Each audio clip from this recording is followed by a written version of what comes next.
Anchors up, sails at full. Welcome to the Sloopcast. How are you doing tonight, Kyle? I'm doing pretty well here, Jared. How are you doing? Doing all right. Chop would like us to know that he has new internet. Let's go. When we do those when we do the social screens during the season that are totally legal, Chop will be able to participate. I feel good about that. Feel good about that. Yeah, absolutely. If you want to learn more about that, hit up our Discord here. Wait, fall camp is right around the corner, Jared. It is. It's actually starting. Hold on. New tradition. Good tradition. All right, please continue. It's actually starting this week. Fall camp is starting this week. I want everybody just to let that sink in and realize we are that much closer. We are 1 month away from opening kickoff. Yeah, we are, aren't we? So, what better way than this episode here, Jared? Yeah. A preview for the general audience of the Ohio State 2024 football program. Yeah.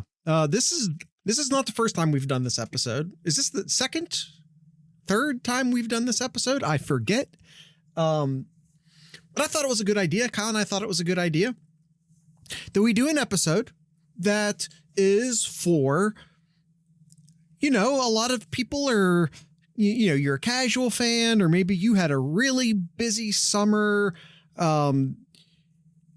Maybe you're from a whole other fan base and you just want to say, hey, what's Ohio State going to be like this year? If you're someone who follows all of the news week in, week out, this episode's probably not going to be for you. I'm just going to let you know that right off the top. We're going to be damn good. Yeah, I would agree with that, Chop. All right, that's the end of the episode. Yeah, bye, everybody. Shut up for a podcast. You got a TikTok. It's going to be, but anyway, we're not going to, we're not going to go there yet. I'm still previewing here. This is for other fan bases. This is for like I said, the people who are casual fans, people who dip out during the off season and they show back up again in August. This is who this episode is for. And like I said, if you follow the program, if you listen to this podcast week in, week out, this episode's probably not going to be for you. There's going to be a lot of rehashing here. You're probably not going to get any new info here. I'm just letting you know right off the top of the show. This is what this episode is. Where do you want to start, Kyle? Do you want to start where the season ended last year? Because if we rewind, no. Well, Chop in the says weeks, no. Yeah, in the weeks after. If you rewind, Ohio State, not feeling great. Didn't mean to rhyme.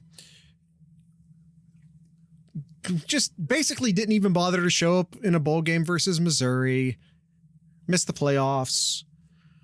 At that point, Kyle McCord had already announced he was transferring out.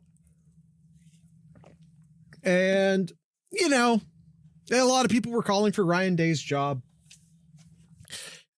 because Ohio State had once again lost to Michigan, and Michigan had asterisks, won the national title, and people in Columbus weren't feeling all that great. Now, Ohio State's had a great offseason. So if that's where you hopped out, oh boy, do I have some news for you. Oh boy, do I have some news for you. Because Ohio State's had a really good offseason. Now, Kyle McCord leaves. Okay. But also, like, in case you are a super casual, I don't know if y'all heard, but Nick Saban retired. Did he? Yeah. I didn't know that. Yeah. Did not know that. Nick Saban retired. So there was a bit of an exodus from Alabama. And Ohio State brings in one Mr. Caleb Downs. Now, Caleb Downs was a excellent safety coming out of high school. Ohio State was very much involved in the recruitment, but he went to Alabama instead. Well, Nick Saban leaves, and he says to himself, you know what? I'm going to go to Ohio State. And in that time in between, he had one of the best freshman seasons you've seen a defensive player have in a very long time. Mm-hmm. So Ohio State, and no offense to Josh Proctor, who's on is now in the NFL, gets a huge upgrade at the field safety position. But also Ohio State brings in Quinshon Judkins, who is arguably the best running back in the country. Arguably, he's in the top 5. Yeah, he's up there. From Ole Miss. And all of that. I mean, and also you bring in Will Howard, quarterback from Kansas State, to fill in for departing Kyle McCord, to compete with returning Devin Brown. As we sit here right now, we actually don't even necessarily know who's the starting quarterback. I think most people who follow Ohio State closely at this point will tell you it's Will Howard, but that's not official. As Kyle said, camp is still a week away, and officially speaking, it is an open battle still. But a lot of people feel like it's Will Howard. Now, if you're an Ohio State fan and maybe you don't pay a lot of attention to Kansas State, who the hell is Will Howard? Will Howard's not a highly recruited guy. Not necessarily. He's a guy that like Kansas State kept trying to replace, but kept not wanting to be replaced and kept winning the starting job. Will Howard is Ohio State's backup quarterback. I don't know. I don't think so, but I don't know. Now, if you're an Ohio State fan, the past few years, you got real used to watching Ohio State with quarterbacks like CJ Stroud, with Justin Fields, Dwayne Haskins, big, strong arm. Julian, I don't agree, Chop. I don't agree. Not so much who Kyle McCord was supposed to be, but you got used to like these pro style quarterbacks. And I really don't think that Will Howard or Devin Brown are going to be that. I think what you can potentially see out of Will Howard is something more akin to JT Barrett. For better and for worst, but also for better. Big leadership guy, great read option guy, really good runner, not your quintessential NFL quarterback.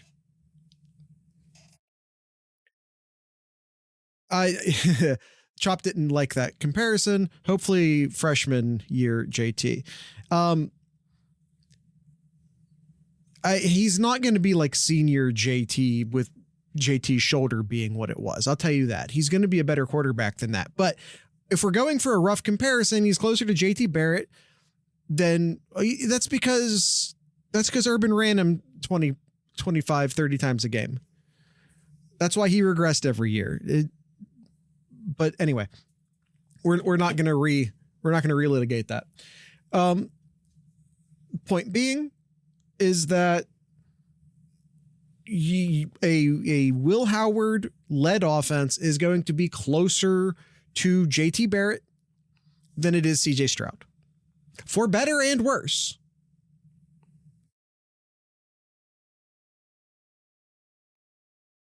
Kyle, that's not. Now, those are the additions. Those are like the big additions. They also bring in Will Kickmerrick from Ohio. Seth McLaughlin will probably be the starting center from Alabama. These are your big additions. But sometimes Kyle addition is simply not subtracting. And Jack Sawyer led a bit of a campaign because Ohio State, if you go back to like last offseason, I was telling you, well, Ohio State better win this year because they're going to suck in 2024 because everyone's going to leave. And Jack Sawyer is publicly being credited in many cases as the guy who sort of led a rallying cry to bring the guys back. We already talked about Judkins. Kyle, talk a bit about who's coming back, who we didn't necessarily expect to get back this year. For those that say that's played video games, there's a video game that came out a while ago called Super Smash Brothers Ultimate, and it's set, and their clear thing on there. It says, where you're going with this. Who's back, Jared? Everybody is back. Everybody's back. Not everybody. Everybody's back. Not everybody. Almost everybody. We did not get Marvin Harrison Jr. back. Yes. I mean, when you go top 5 overall, yes, you should cash that check there. But basically everyone is back. Yeah. I mean, you get critical players back. Henderson is back. Yeah. Ibuka is back. Yeah. Jared mentioned Sawyer. JT Tuimoloau is back as well. Burke. Huge. And huge. Those are probably the huge names that's all come back. Hamilton. I mean, Donovan Jackson. Well. Donovan Jackson. Yep. Non-loss. Mm-hmm. Yep. Jordan Hancock, a big non-loss. Ransom's a huge non-loss. Yeah, Ransom as well. Yep. Can't forget about Ransom too. Ohio State lost almost nobody from the defense. They do lose Steel Chambers. They do lose Josh Proctor. So they have to replace their linebackers. And again, no offense to Josh Proctor, but they made a huge upgrade, bring in Caleb Downs to replace Josh Proctor. Biggest loss, Tony Alford, not so much. I think Ohio State's going to be fine. Also, there was a bit of offseason drama, Kyle, with the offensive coordinator. Ryan Day did decide that he needed an offensive coordinator. He couldn't run the offense by himself as the head coach. He needed to bring in a legit offensive coordinator. And do we tell the whole story, or do we just fast forward to Chip Kelly? I think what matters, there was a lot more to it than that, but at the end of the day, Ohio State gets Chip Kelly, the former head coach at UCLA, the former head coach for the Philadelphia Eagles, the former head coach for the 49ers, for Oregon, a head coach for the past 15 years. It wasn't just like, a couple of years, it didn't pan out. 15 years, including 2 different NFL teams, to take an offensive coordinator job. We also go to Eugene with Chip Kelly. We'll get to the schedule. Don't worry. We'll get to the schedule. So there were some coaching changes. The biggest, the most notable change, of course, Ohio State bringing in Chip Kelly to be the offensive coordinator / quarterbacks coach. That's the biggest change. They made some other changes as well, but that's your highlight change in the coaching arena. Overall, Kyle, I don't know if we could have asked for a better offseason. I know that there were some big name quarterbacks out there that maybe some people wanted that Ohio State didn't. Well, before you go into that, yes, Chip Kelly, the big news for coaches coming into Ohio State, but you think about the brilliant minds that's in the coaching staff here at Ohio State. Obviously, Chip Kelly you just mentioned, but let's not forget in his third year, Jim Knowles, how he's turned this defense around. He's got this defense running the way that he envisions this defense, and you return pretty much almost all of your production on the defensive side. Yeah. I'm just looking real quick here. Yeah, it's really high. You're returning like roughly about 70% of your productivity on the defense side there. Yeah. It's and when they were ranked number 2 in points per game, number 1 in points per play, number 1 in passing defense, yards attempts.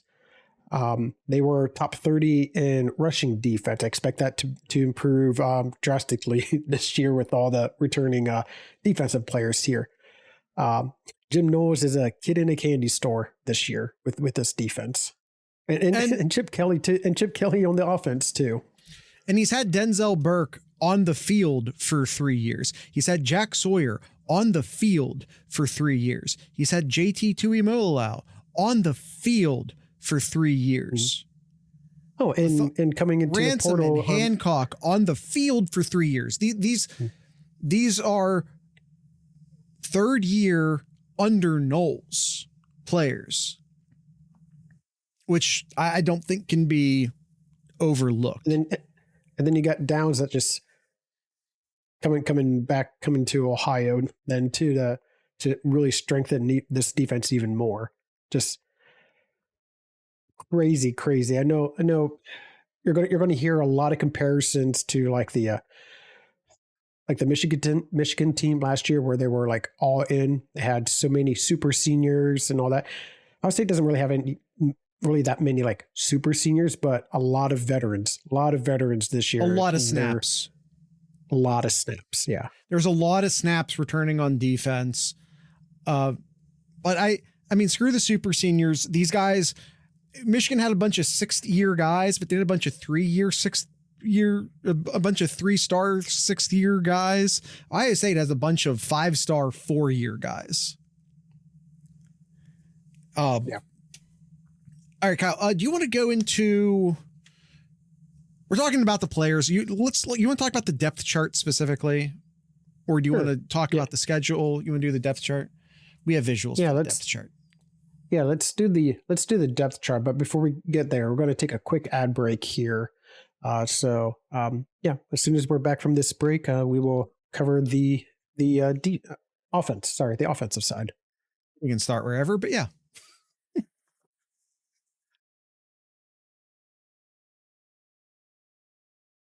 Do we have any former special ops people assisting our coaching staff? You're giving Connor Stallions, by the way, we're back for the break. You're giving Connor Stallions, I think he was, I mean, no offense to any Navy folk listening, but I think he was just a Navy guy. I don't think he was, I think you're giving him a lot of credit calling him special ops.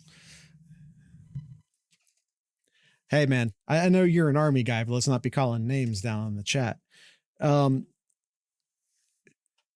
Hey, you definitely can't say that, Zach. You definitely can't say that.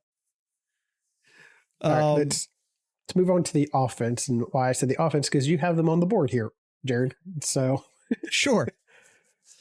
We talked about Will Hallier. Well, this is by the way is not an official depth chart. This is a Kyle and I back in April, I think.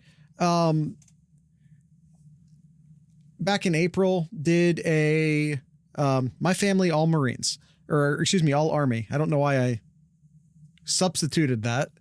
Yeah, okay, that's fine, but you know, it's one thing if Chop does it since he was a service member, but it's a different thing when you did it because you're not. That's all I'm saying. But we move forward. This is the depth chart.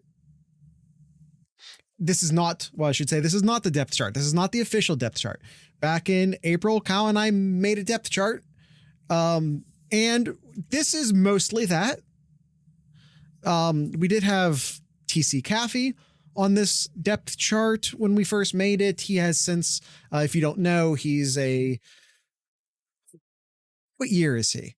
Let me pull that up. He is second year. This would have been his third year. He's a 2-year. This would have been his third year. But he had a knee injury. He will not be playing this year. He is a walk-on. But he was, I think, in many respects, I think most people thought he was going to be the third running back despite his walk-on status. He would have, and probably now, by the way, Kyle, now 105 scholarships. Well, I guess that's starting next year. That's starting next year. Yep. But I'm just saying, TC Caffey's only going to be a walk-on for so much longer. That's all I'm saying. Yeah. With him out, probably as soon as that July 1st rolls around, next year, I maybe even before that. He's maybe even before that. Yeah. Ohio State's pretty much under the scholarship limit right now. Can you check the scholarship channel in the Discord, discord.thesloopcast.com? 81. Currently at 81. They can still give him one, is all I'm saying. Probably James Peoples, I assume, is now the third running back. That being said, as long as Trey Henderson and Quinshon Judkins stay healthy, I don't necessarily think you'll see a ton of James Peoples. I don't know if they'll try and preserve his red shirt or not. If either Henderson or Judkins get a even long-ish term injury, probably not. We'll see how it plays out.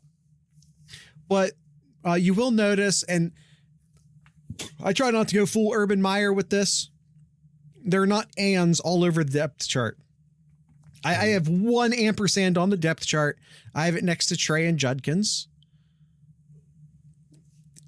They are both starters. And I don't think we don't need to spend time. They're both going to start.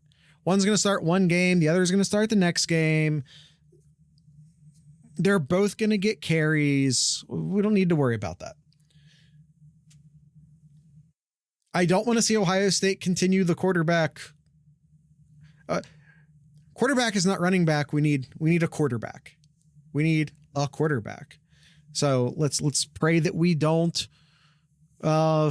continue the quarterback battle into the season again this year. But and again, I think it's going to be Will Howard, not official. This depth chart, not official, just Kyle and I's opinion. Yep. I think the big question here is the offensive line. Yeah. We talked about it last year that the offensive line needs to play better if the quarterback is going to do well. It do as well as we wanted them to do. Are they going to be any better than last year to give potentially Will Howard as a starting quarterback enough time to do his thing? Yeah, and I do think Seth McLaughlin's an upgrade at center, or an upgrade for the interior. Hinsman bumps over to right guard.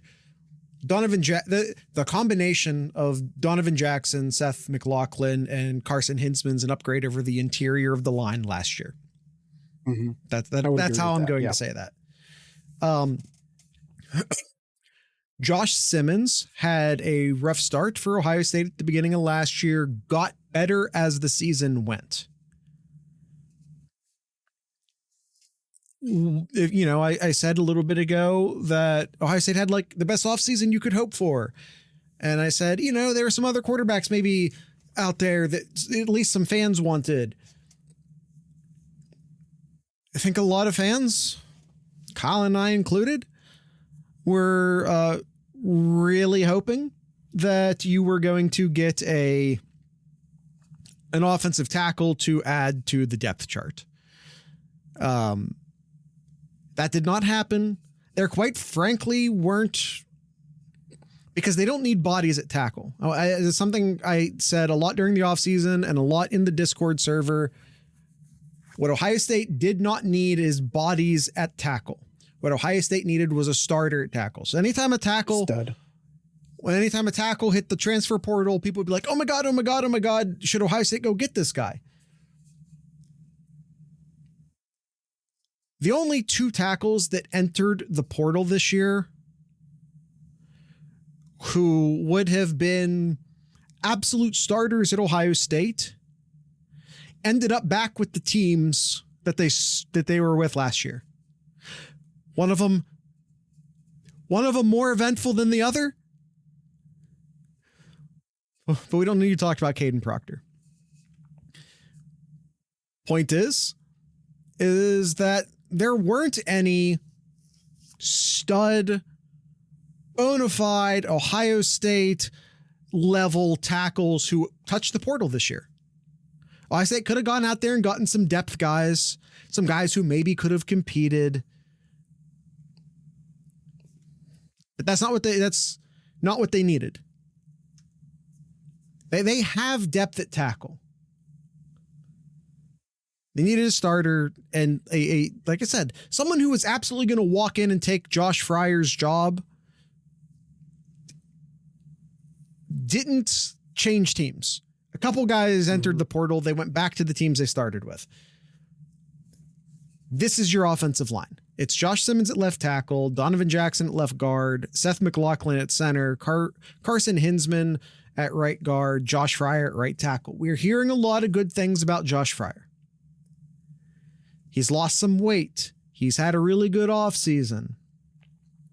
I do think this offense this year is going to better cater to his skills and limitations. I think this is going to be a much more run-heavy offense, which leans into his strength. And we just can't... And I almost read what you said, Chop. And how do I want to say this? Chip Kelly is much better at designing plays to cater to the strengths and weaknesses, specifically in the run game, the strengths and weaknesses of his offensive line. Chip Kelly is a master of drawing up run plays. I think we're going to see Ohio State, at the very least, be a considerably better offensive running team this year. You have a running threat at quarterback, which, as Urban Meyer loved to tell us, made the math better. It made the math even. It's a math thing. The quarterback has to be a threat. If the quarterback's a run to threat, he's just as good as a blocker. It evens up the math. Yep. Urban Meyer loved to tell us that. Well, Will Howard is Tressel Ball back. No, but Urban Ball's back. For this year at least. Now, next year we'll talk. Might be back to a more Ryan Day style offense in 2025, but for 2024, this is going to look, my suspicion, this is going to look a lot more like an Urban Meyer offense. You're going to see some read option. I think you're going to see a lot of read option. I think what we're going to see a lot of this year is we're going to see a lot of, a lot more running, but more so we're going to see a lot more of the 12 package here. We're going to see a lot of 2 tight end packages here. Potentially. They did, like I said, they went out and got Will Merrick, even though, G. Scott Jr., if you look at the depth chart on the screen, if you're watching this on YouTube, if you're not watching this on YouTube, we also upload to YouTube. If you're watching this on YouTube and you want us to download us to your phone, we're also on your podcast feeds. Hi, YouTube. I want Thurman. If Thurman wants to play this year, I think he's going to have to be a better run blocker than Will Merrick, or someone's going to have to get hurt. Of course, people getting hurt is always a thing. So Scott's your number 1 tight end, and as Jared mentioned, I've got Will in the portal here. So I think those 2 are going to be your solid 2 tight ends this year, which is going to really help out the blocking. Not going to be so much the year of the tight end this year. I know here in the Discord we always standpoint. We always love the year of the tight end, but this year it's the year of the tight end for blocking. Well, okay, well, but again, Kyle, remember we're talking to a casual audience here. They need to be reminded of the fact, or just told maybe, G. Scott Jr. is a wide receiver. I mean, Yes. He came out of high school as a wide receiver anyway. He's added some muscle since then. He can run some patterns and catch some balls too. I wouldn't underestimate G. Scott Jr. in the passing game, especially as Kyle points out, they do a lot of 12 formation, which, if we're talking to casuals here, if you have two tight ends on the field, G. Scott Jr. is going to have to be a wide receiver. Yes. I mean, last year he only had 10 catches and 1 touchdown last year, but Stover never left the field. But you had Stover. You had Stover though. Yeah. Stover had maybe the best, if we're talking about complete, like,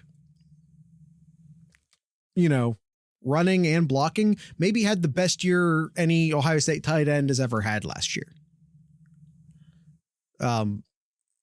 It may have been an all-time season for the tight end position at Ohio State last year. We always joke about it's the year of the tight end, and then it's never the year of the tight end. Last year, it actually was the year of the tight end. All right, Kyle, we talked about everyone but the wide receivers, which is inarguably the deepest room on the Ohio State, maybe just the Ohio State team, but definitely on the offensive side. Yep. There's a lot of conversation out there about who's going to start where. I will tell you this. Your wide receivers, if there's 2 wide receivers on the field, it's going to be Emeka Egbuka and Jeremiah Smith. Those are your 2 wide receivers at Ohio State. Again, if you're a casual and you're like, who the hell is Jeremiah Smith? He's a true freshman. Doesn't look like a true freshman. Kind of No, reminds me of like Chase Young in a way. I mean, he's not bulky like Chase Young, but like when Chase Young came in as a freshman, you're like, he looks like he's a junior. Yeah. Jeremiah Smith looks like he's been in the system 2 or 3 years already as a wide receiver. Like he was on that talented. He was on a recruiting visit last year and took a picture with Marvin Harrison Jr. One of them looked more like the college player than the other. And it wasn't Marvin Harrison Jr. He's a big man. Jeremiah Smith is. You say nope, Tate? No. Your 2 wide receivers. Your 2 wide receivers are Emeka Egbuka and Jeremiah Smith. 100%. That being said, Ohio State will have 3 wide receivers on the field. Maybe most of the time. Probably most of the time. We have a little more conversation about who that 3rd wide receiver is. And also we have to start talking about who is playing where. If you look at the depth chart that we have up on the screen, we have Emeka Egbuka starting at one of the wide positions, right? There's a lot of conversation that he's going to continue to play in the slot this year. And if that happens, you probably see Carnell Tate and Jeremiah Smith as your outside guys with Emeka Egbuka in the slot. A lot of people say no, Emeka Egbuka is going to be on the outside no matter how many wide receivers are on the field. In which case, you might have Brandon Inniss or Carnell Tate in the slot. I mean, that's not the one with Marvin Harrison Jr., but No, I mean, that gives you an idea of what this young man looks like. Well, I appreciate the effort, Kyle, but that doesn't help. Yeah.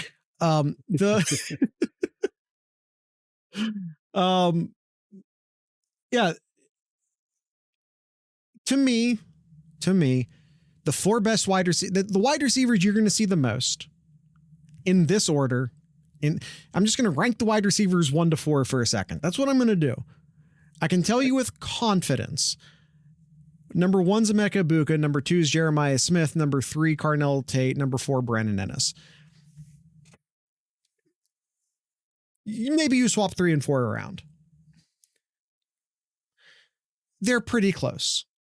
One of them's a better slot guy. One of them's probably a better outside guy, as you can see laid out in the depth chart over here.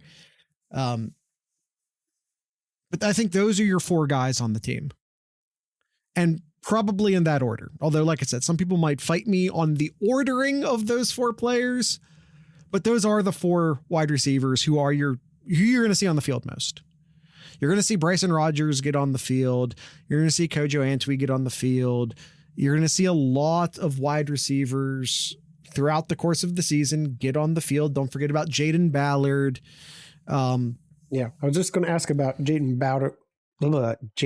Ballard as well. He's a redshirt senior. Yeah. I'll say this, Kyle. Big Ten media days were last week. Yeah, and Ryan Day called him out. Ryan Day called him out by name as a guy who needs to step up. Well, I think it was he mentioned other names too, but I think he said Ballard, Rodgers, and Antwi have to step up this fall. Okay, but go listen to it. It's like a guy who is, because it's more like a guy who really needs to step up this year is Jaden Ballard. It is Ballard, yes. And then it was almost like, it's almost like Ryan Day realized what he said. And I think he then tried to distribute the blow by throwing some additional names in there. Mm-hmm. Like, I think he was like, oh, I better not just, oh man, I just kind of slammed Jaden Ballard there. Let me distribute that. And then he tagged on some additional names. It felt like a pretty direct call out of Jaden Ballard. Mm-hmm. That's all I'm going to say. Right. And of specifically Jaden Ballard. Any additional comments, concerns here on the offensive side of the ball, Kyle? No, I think this year just expect a lot of rotation, or even maybe even seeing both running backs. Oh, you're going to see both running backs all year. Well, I was going to say both running backs at once. Oh, at once. You know, I feel like that's one of those things that we always talk about will happen and then never happens, not in any regularity. Especially with Caffey hurt. They're now not very deep at running back. I don't know. I don't know. They really can't go super deep at running back right now. I don't see them with any regularity putting them both on the field at the same time. Yeah. That's just my opinion. Kyle, we're going to move over to the defensive side of the ball, but before we move over to the defensive side of the ball, we're going to do this is our last ad break. Well, it'll be the last ad break on the podcast feed. If you're watching this on the Buckeye Huddle page, it won't be the last ad break. Let's do an ad break. If you want to avoid these ad breaks, you can go to patreon.thesloopcast.com, where you can listen to the audio version of this show completely ad free. You can also visit our t-shirt stores at merch.thesloopcast.com or at 7071. Kyle, I don't feel like doing plugs. Let's just go to the commercial break.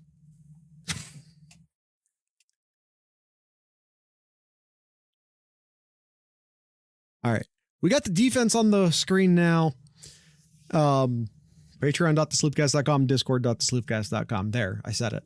Just go to those places and you'll figure the rest out later. Defensive side of the ball. I have up on the screen a 4-2-5. There's a lot of talk and a lot of conversation that Ohio State might not be in a 4-2-5 this year, or not exclusively. Well, I mean, they're never exclusively in a 4-2-5, but that we might see the base defense switch on occasion to maybe more of a 3-3-5.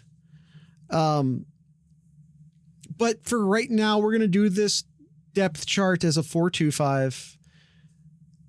Although it'd be interesting to see how this would shift in a 3-3-5 situation. But that's a different conversation for a different day, I believe. As Kyle was talking about at the beginning of the show, we have a lot of familiar names here. There's a lot of snaps on this defense. You don't have a lot of guys here in their 5th year or in this COVID era, I guess we can call it, a lot of 6th year guys, which are pretty common nowadays. Not a lot of, like I said, not a lot of 5th year, 6th year guys, but a lot of snaps. A whole lot of snaps. You got Denzel Burke with a lot of snaps under his belt. Tyleik Williams, Jack Sawyer, JT Tuimoloau with a lot of snaps under their belt. Ty Hamilton's a older, very experienced guy himself. David Igbinosun's been playing since he was a freshman, his first year at Ole Miss. He joined Ohio State last year. Lots of snaps under his belt, his 2nd year at Ohio State and under Knowles. Sonny Styles will be, I don't know if this is even official yet, but I think if it's not, it's the most open of secrets.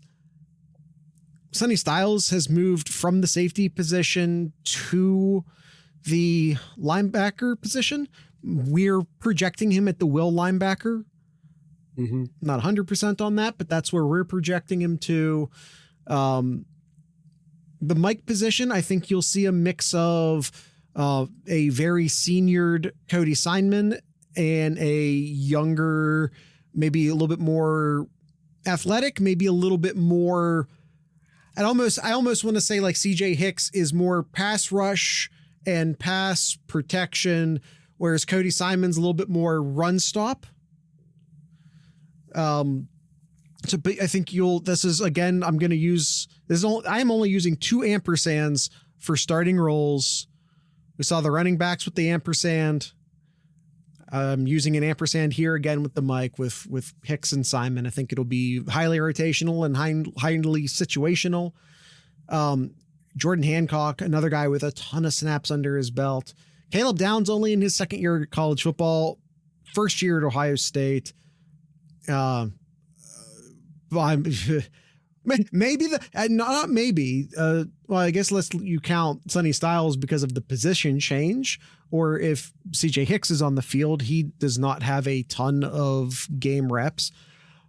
But one of the more inexperienced players on the field, and I'm not worried about it. Caleb Downs was, I believe, if I'm not mistaken, I think he was the defensive rookie or defensive freshman player of the year in the SEC last year. Definitely made their freshman All-American team for sure. I believe I almost certain there's no way he did. I don't remember, but there's no way he wasn't like starting safety on the freshman All-American national team last year.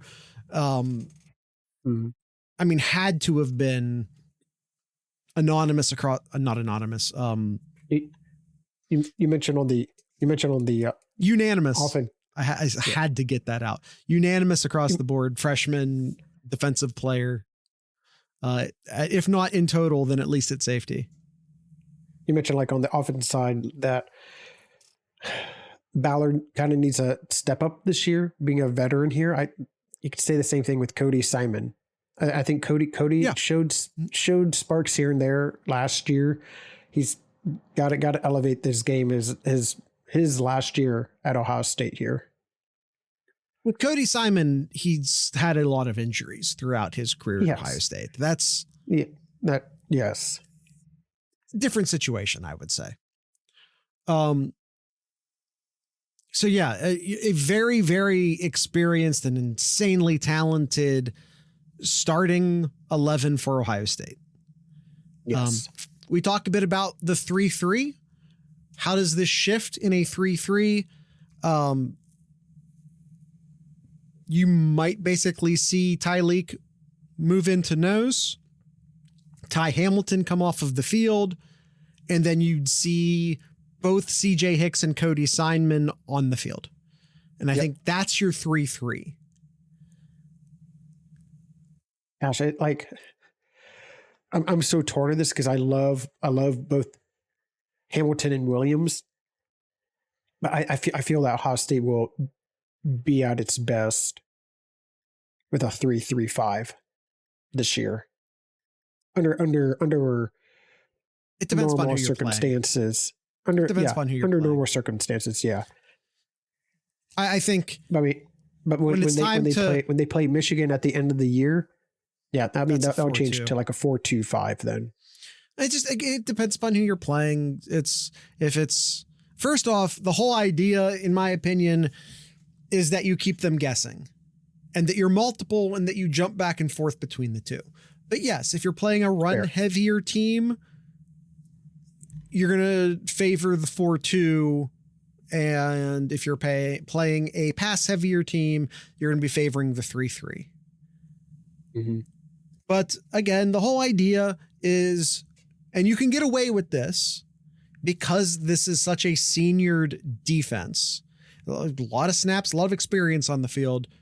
You know, if you had a bunch of first year starters out there, you probably couldn't get away with doing this, but you can, with this defense, switch back and forth between the 4-2 and the 3-3. You switch back and forth. You keep them guessing. And quite frankly, especially if you have CJ Hicks out there, you could jump back and forth between the 4-2 and the 3-3 with the same personnel on the field. CJ Hicks has shown a lot of skill in the pass rushing, in pass rushing this offseason, throughout the spring camp and whatnot. So you could pretty easily see, again, if he runs up to the line, he maybe bumps JT in a tad. So now you have Tyleek at nose, you have JT at like a 3-tech defensive tackle, or at least just like a defensive end who's just shade inside instead of shade outside. And now CJ Hicks is down on or near the line as your defensive end / edge rusher / outside linebacker, however you want to phrase it. Dare I say Leo, or Jack, or whatever.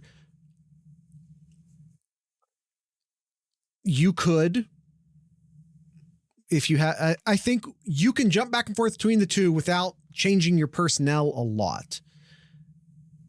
I think is basic. That's all I'm really trying to say. You want to talk a bit about the backups, Kyle? Yeah, I think the backups really, I think are definitely really solid here, especially on the well, we're really all over. I'm just looking at all the names here. Let's start with the defensive side there. I mean, you got Curry. We're definitely on the defensive side, Kyle. I'm sorry, the defensive line. Thank you. I had line in my head, and it's all good. Curry, Jackson, Melton, all three are veterans, been in the system for a while too. I think they can contribute when called upon. I really like them to fill in if Jack and JT need a breather there. I think McDonald. We rarely saw Sawyer or JT leave the field last year. Yeah. I think you see a lot more rotation. I think you see a lot more Caden Curry, Kenyatta Jackson this season. And then you also have a really talented sophomore this year, Caden McDonald. I don't think you're going to see a ton of him, but definitely a name to keep an eye out for. Whereas number 98, and we talked about. I think you see a decent amount of him. And this last one, we talked a lot about him too, especially if you listen to any of our recruiting episodes here. A few years ago, Hiro Kanyu was a name that we've mentioned a number of times too, who can fill in for Ty Hamilton when needed. Yeah, and I think he's also pretty versatile in that, again, if you're in a 3-3, I think he's a guy who is comfortable, either directly over the center or shaded off the center or up on a guard, whether you need him to be a 3-tech or a nose tackle. I would say Hero is very versatile in that area. Yeah. I mean, big guy. I mean, 6'5", 305. That's offensive tackle height and weight numbers there. Yeah. Court Williams, Gabe Powers, your backups for on the linebackers side there. Linebackers is still kind of a little mystery to me about how they're going to pan out this year. They took a big step last year. Really happy to see how the linebackers developed last year. Hopefully they can continue to develop well this year. So really curious to see how. It's worth noting why they took a big step up last year and another change to the defensive coaching staff. Mm-hmm. Yeah. Gabe Powers is still, I guess this is his third year. It doesn't feel like this is his third year here, but Court Williams is a veteran here, fifth year senior as well. So all of these guys are just veterans who's seen the field, who's been at Ohio State for quite a while. Yeah. I mean, and as I was alluding to earlier, James Laurinaitis joined the coaching staff last year. He, this offseason, was promoted to being one of the official coaches, one of the official accountable coaches. I think we're already seeing an uptick in recruiting in the linebacker room as a result. We saw an uptick in the linebacker play last year. James Laurinaitis he feels like a young star in the coaching staff for sure. Makes me feel very optimistic about where this team's going to be, or specifically like where the linebackers are going to be, not just this year, but in the years coming forward too. Yeah, I feel pretty optimistic about the future of the linebackers. But, I think it's worth noting, Kyle, we talked about how all these defensive players came back. We were looking at a situation where I think we thought Hero was going to be a starter this year, and Caden Curry was going to be a starter this year, and Kenyatta Jackson was going to be a starter this year, and that, Jermaine Matthews was going to be a starter this year, and we were fine with it. We were good with it. These are Gabe Powell. We thought for sure, maybe not for sure, but we probably thought Gabe Powers was going to be starting this year at one point, and we were good with it. Malik Hartford at safety, before Caleb Downs came in, we thought pretty sure Malik Hartford was going to start this year, and we were good with it. Like, Ohio State has almost an entire starting defense on the bench. Like a really good, young, imperfect, but a really good starting defense sitting on the bench right now. A bunch of really good second and third year players, a couple freshmen thrown in there too, who we, at this point last year thought were going to be starters this year and felt good about it. is not just a very talented and experienced defense, but also an incredibly deep defense. Very. Talk a bit about the defensive backs, Kyle. I know I name checked a couple of them, but yeah, Malik Hartford. I feel like he's been in the been at Ohio State for quite a while now. Hasn't been, but he got a lot of time last year. But it feels that way. It does feel that way. He did not play like he got thrown into the defense last year after a few injuries as a true freshman, and at times looked like a true freshman. But the more reps he got, the better he looked, and he started to look like a starter. And obviously you want Caleb Downs. Obviously you want Caleb Downs. But I wouldn't have been, and also Ransom. Ransom plays the other safety. I don't think Malik Hartford necessarily would fit the mold of the up safety. How much? But it's amazing looking at where we're at right now. I'm just trying to say, if Malik Hartford was a starter this year, I'd be totally cool with it. He is a starter. In January, when we're looking at the team, you're like, oh, Ransom's going to be gone. Man, how are safeties going to look here? Like you mentioned Hartford. Yeah, it's solid safety there, but who's going to be the other safety? And then Ransom comes back. There solves the issue. Caleb Downs comes back. Upgrade. That's like, this is transfers in, but yeah. If the safeties this year were Ransom and Hartford, we would be talking about depth issues at safety, but I don't think we'd be concerned about those two as starters at all. Correct. We would be talking about depth issues for sure. Walk on Inky Jones, from Steubenville, I believe so. Is just another guy in the safety room who I think could see some time this year. Got a lot of time in the spring due to some injuries. What was that last name? Inky Jones, number 32. Yeah, Steubenville. Yeah. Leroy Roker joining here, who's a true freshman who they feel really good about. Jalen McClain, true freshman who they feel really good about. We would have had some depth concerns at safety if Ransom left or if Downs didn't come back. But I'm just saying, like, Malik Hartford's a starter. I like that. That needs to be said. Malik Hartford's a starter. Yeah.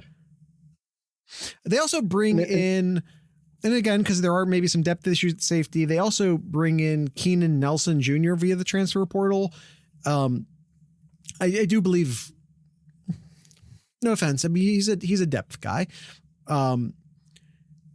Lorenzo Styles Jr., the older brother of Sonny Styles Jr., could see time at the cornerback spot this year. Young, talented, very, really good recruiting class for corners this year. Bryce West, Aaron Scott, Miles Lockhart, all three of them came in the spring. I'm already projecting Aaron Scott as Jordan Hancock's backup at the nickel. That might be wrong. That might be Lorenzo Styles Jr. But that's how Kyle and I did it. This is not an official depth chart. This is Kyle and I's opinion. But very well could be the truth. Yeah. Alvin Simpson Hunt, also his second year at Ohio State here. Really good. I think he'll be a really good backup. And we mentioned Jermaine Matthews Jr. At times he looks good, and other times it's like, yeah, he looked like a true freshman last year. Yeah. But he was. And he was, yes. But I think he'd be a solid backup for Denzel Burke as well. He's going to be an excellent corner. I would, if we were sitting here right, and of course Igbinosun wasn't eligible to leave, but maybe he transfers, right? I don't know. But if we were but let's say Igbinosun comes back, let's say Denzel Burke left like we expected him to leave. we're sitting here thinking, between Simpson, Hunt, and Matthews Jr., one of them will win the spot and they'll probably rotate, but we feel really good about it. Like, I see both of those guys, Matthews Jr. and Simpson Hunt, not as backups, but as Ohio State's defense has a lot of not backups, but starters in waiting. They have backup starters. The defense is incredibly deep this year. Incredibly talented in the starting spots, and they have Ohio State's defense, Ohio State's second string defense would be better, is better than probably some starting defenses in the Big Ten this year. I'll say it.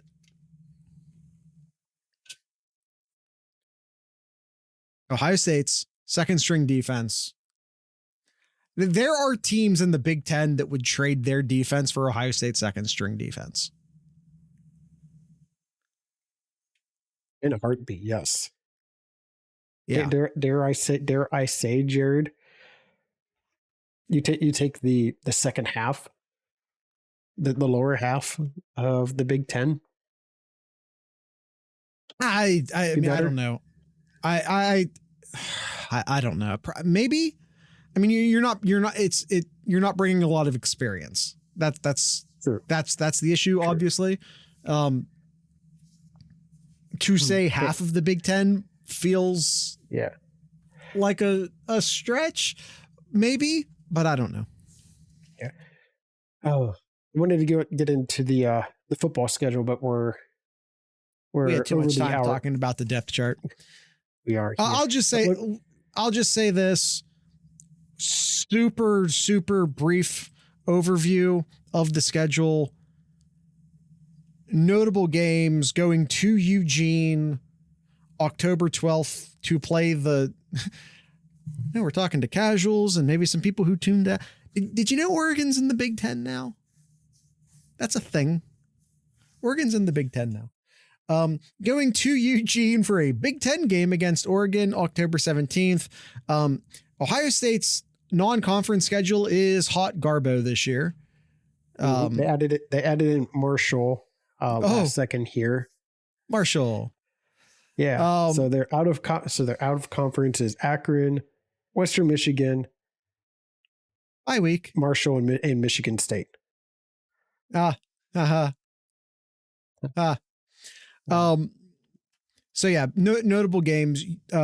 Oregon in Oregon, October 12th. November 2nd, Penn State at Penn State. Not the whiteout.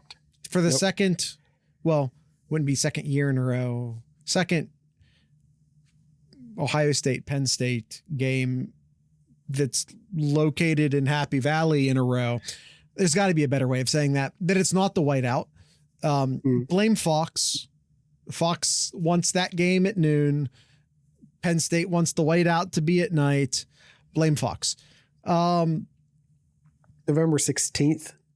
I know it shows playing Northwestern, but that game is going to be played in Wrigley Field.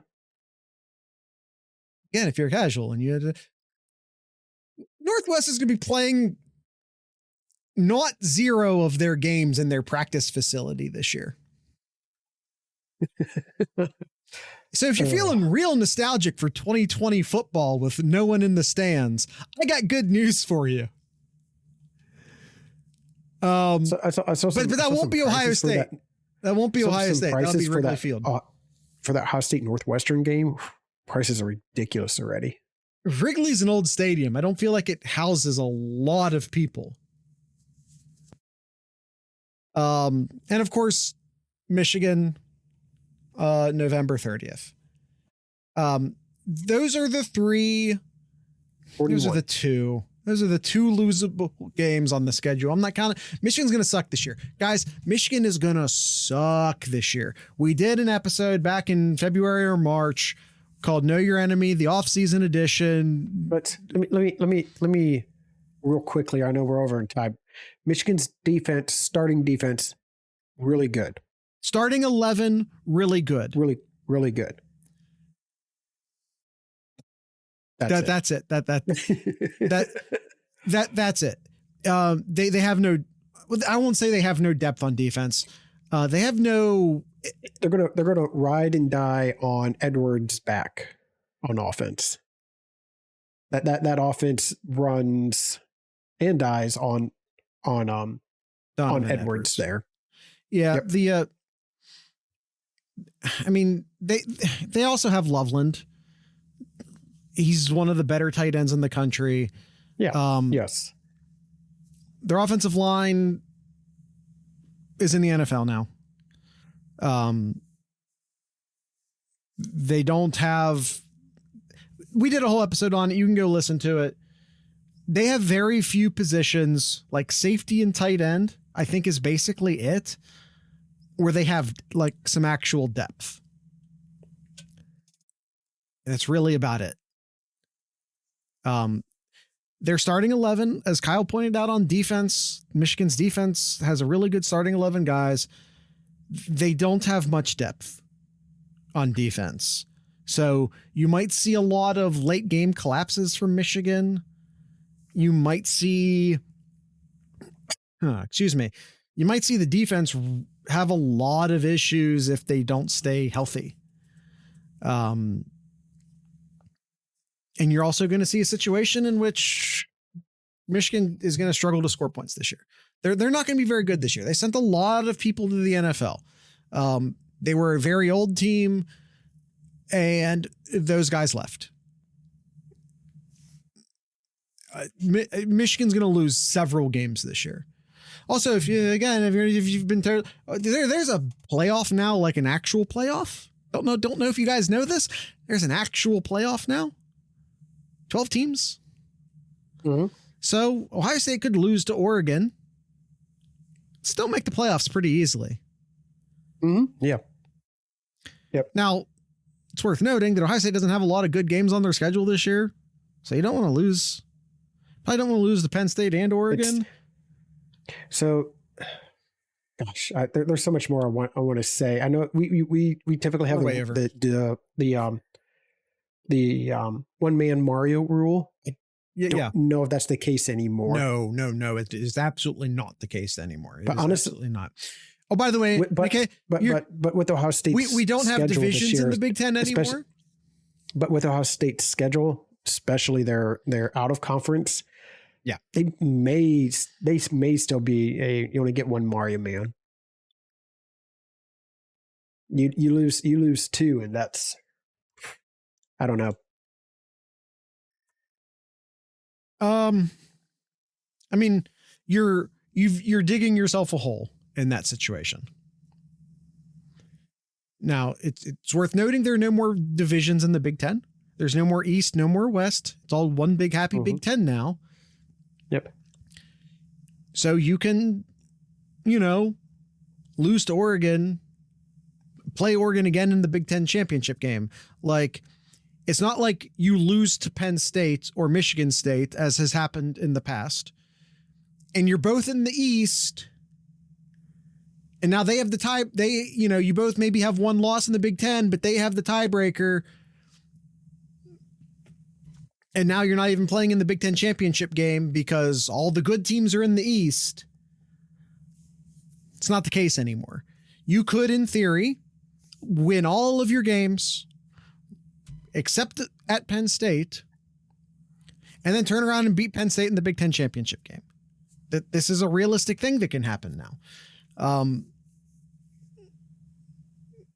Where it would have, a loss to Penn State may have totally screwed you in the past 10 years.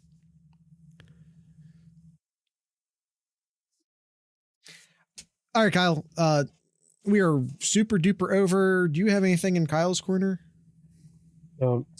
Olympics are going on. Olympics are going on right now. Cool. We have a Buckeye with a gold medal already. Is that right? Yeah. Hunter Armstrong. That's his second Olympic gold medal.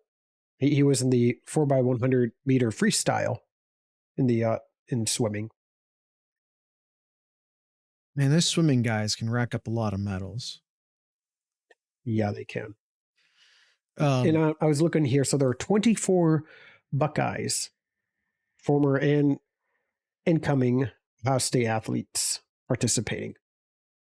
Okay. How many of them are Americans? How, like, what's the Venn diagram of Buckeye and Team USA? Good question.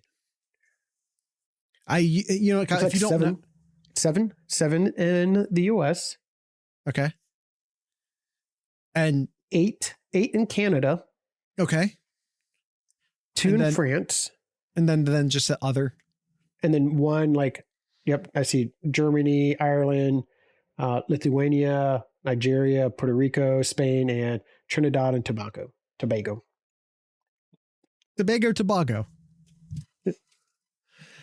All right.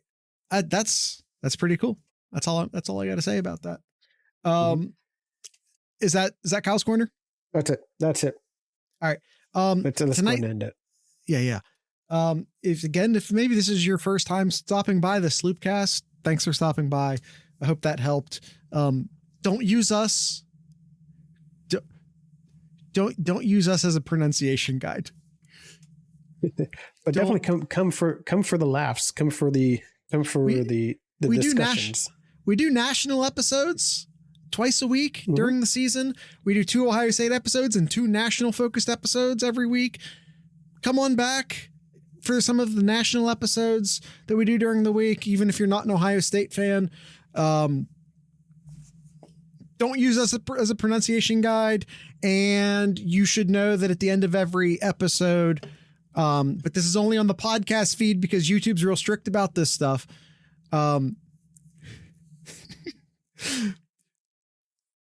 But if you, God, Kyle, you really just threw me off there. That's what I do. You should also know that at the end of every episode, God, Kyle, you just shattered my momentum. At the end of every episode, we play a song from a band that is from Ohio. Sometimes they are legacy bands. Sometimes they are new bands. We're going to go legacy tonight. Again, if you're watching this on YouTube, we can't play the songs on YouTube, but there is a link down in the show notes where you can go listen to it independently if you like. There is a playlist on our YouTube page, youtube.thesloopcast.com. If you're watching this on the Buckeye Huddle site, we also upload to a separate Sloopcast specific site. youtube.thesloopcast.com is how you get there. On that page, in that area, you can find a playlist that has all of the songs that we play. So if you want to listen to some more Ohio music, you can go to that playlist and hit shuffle and enjoy. So with all that being said, I'd like to encourage, wait a minute. I didn't say the name of the band yet. Tonight's legacy. We're doing a legacy band tonight. They're called the New Bomb Turks. They're a 90s punk band who were popular and very involved in the Ohio State campus music scene in the 90s. They are called the New Bomb Turks. So with all that being said, I'd like to encourage everyone to drink local beer, listen to local music, and of course, support local podcasters. Once again, these are the New Bomb Turks.